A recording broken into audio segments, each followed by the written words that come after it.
Hello दोस्तों, स्वागत है आपका मेरे यूट्यूब चैनल पे। अगर आपको मेरी कहानी पसंद आए तो लाइक करें और अगर आप मेरे चैनल पे नए हैं तो सब्सक्राइब करें। गांव से काका का फ़ोन आया कि रोहन बेटा, अब तुम भैया को अपने पास लेकर चले जाओ तो अच्छा रहेगा। यहाँ गांव में अकेले रहना उनके लिए काफ़ी मुश्किल हो गया है। भाभी के जाने के बाद यह बहुत खोए खोए से रहने लगे हैं। अब मेरे हाथ पैर भी कमज़ोर पड़ गए हैं।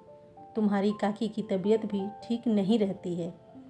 अब मैं और तुम्हारी काकी भी शहर में अपने बेटे के घर ही जाकर रहेंगे।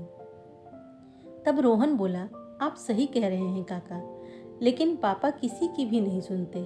माँ की बरसी से पहले वह घर छोड़ना नहीं चाहते।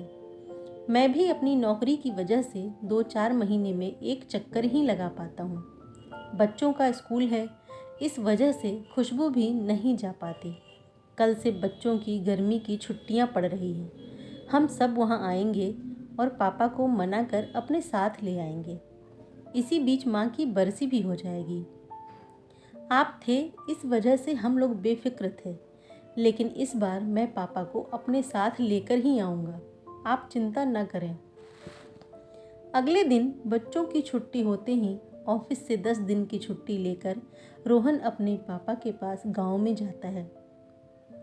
माँ की बरसी विधि विधान से करने के बाद रोहन और खुशबू पापा को बहुत समझा बुझाकर अपने साथ ले आते हैं। वो दोनों पापा को बड़े आदर के साथ रखते थे, लेकिन फिर भी उनका मन वहाँ पर नहीं लग पा रहा था। वह वहाँ अपने आप को असहाय महसूस कर रहे थे। खुशबू ने महसूस किया कि जैसे पापा कुछ बुझे बुझे से रहते हैं। उसे लगा शायद माँ की कमी होने की वजह से वह इस तरह से रह रहे हैं। लेकिन एक दिन खुशबू ने उन्हें काका से बात करते हुए सुना तो उसके पैरों तले जमीन खिसक गई।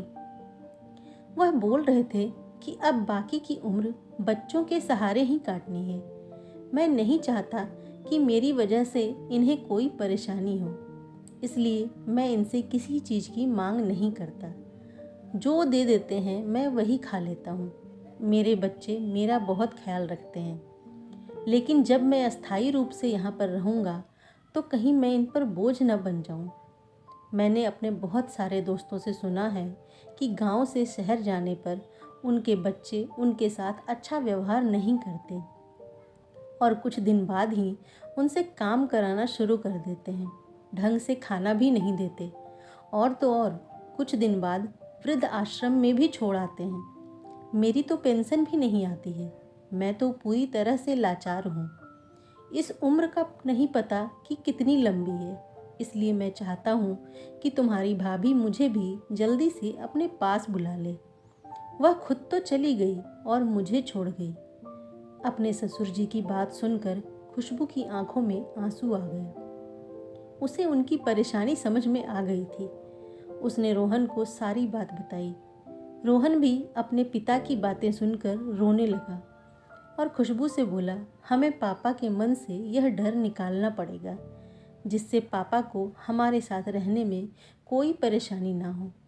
बच्चे और बूढ़े एक जैसे ही होते हैं। उन्हें धीरे धीरे प्यार से ही समझाना पड़ेगा कि सारे बच्चे एक जैसे नहीं होते हैं, जो अपने माता पिता को वृद्ध आश्रम में छोड़ देते हैं।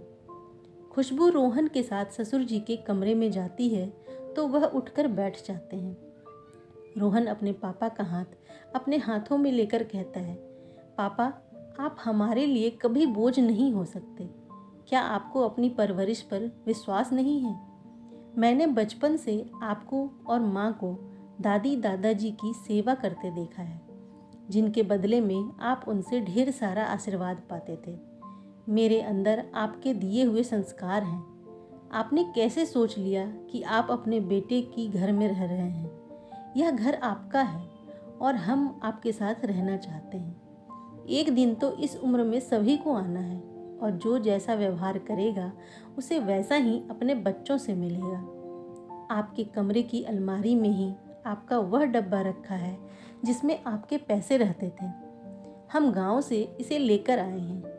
भगवान की कृपा और आपके आशीर्वाद से मेरे पास इतना पैसा है कि मैं अपने पापा के उस डब्बे को कभी खाली नहीं होने दूंगा।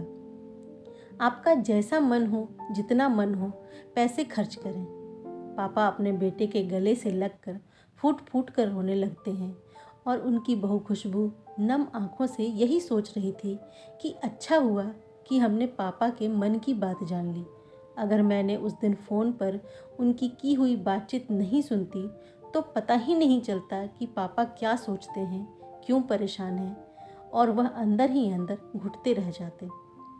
दोस्तों, अगर आपको मेरी ये कहानी पसंद आई हो तो लाइक करें और अगर आप मेरे चैनल पे नए हैं तो सब्सक्राइब करें। धन्यवाद।